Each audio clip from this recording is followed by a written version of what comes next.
สวัสดีครับผมนายธนวัฒน์อรุณศรีครับผมนายวิศวพลจันทึกครับผมนายทิติวุฒิอาวุธพันธ์ครับวันนี้กลุ่มของข้าพเจ้าจะมานำเสนอเรื่องถังหมักแบบไร้อากาศวัตถุประสงค์ของถังย่อยสลายแบบไร้อากาศ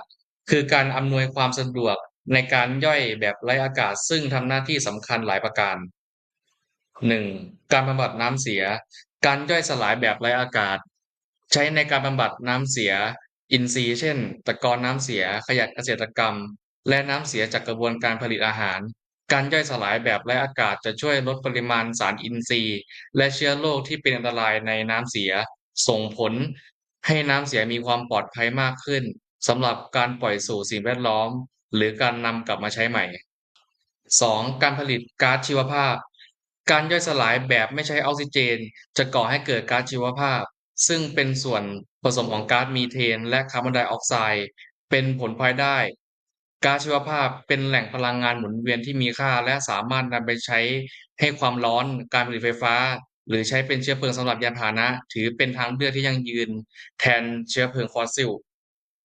3การลดปริมาณของแข็งกระบวนการย่อยสลายแบบไม่ใช้ออกซิเจนยังช่วยลดปริมาณของแข็งในขยะอินทรีย์ซึ่งอาจเป็นประโยชน์ต่อการจัดการและกำจัดขยะ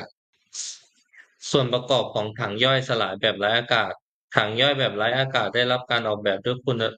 สมบัติและส่วนประกอบเฉพาะเพื่อสร้างสภาพแวดล้อมที่เอื้อต่อกระบวนการย่อยแบบไร้อากาศ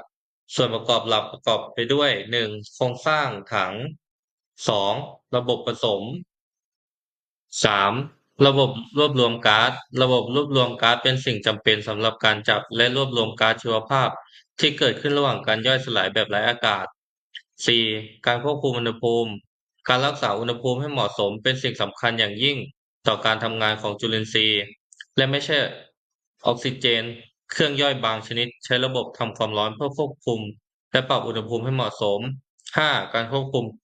ค่า pH ระดับ pH ภายในถังหมักต้องได้รับการควบคุมอย่างระมัดระวังเพื่อให้จุลินทรีย์ทำงานได้อย่างเหมาะสม 6. พอร์ตทางเข้าและพอร์ตทางออก การทำงานของถังย่อยสลายแบบไร้อากาศการทำงานของถังหมักแบบไม่ใช้ออกซิเจนมีหลายขั้นตอนและกระบวนการดังนี้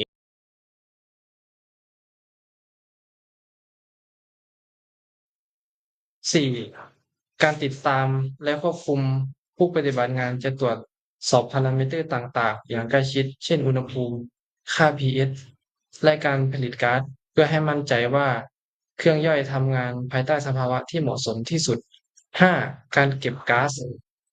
ชีวภาพที่เกิดขึ้นระหว่างการย่อยจะถูกรวมและส่งไปยังสถานที่จัดเก็บหรือนำไปใช้ผลิตพลังงานการรวบรวมและการจ่ายการก๊าซอย่างเหมาะสมเป็นสิ่งสำคัญเพื่อความปลอดภัยและการใช้พลังงาน 6. การจัดการระบบย่อยอาหารหลังจากการย่อยแล้วสารที่เหลือซึ่งเรียกว่า Digestate จะถูกกำจัดออกจากถัง การใช้งานของถังย่อยสลายแบบไร้อากาศ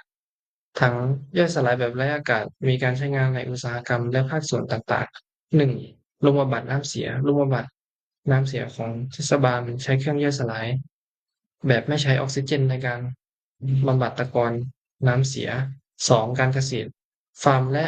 การดำเนินงานทางการเกษตรใช้การย่อยสลายแบบไม่ใช้ออกซิเจนเพื่อ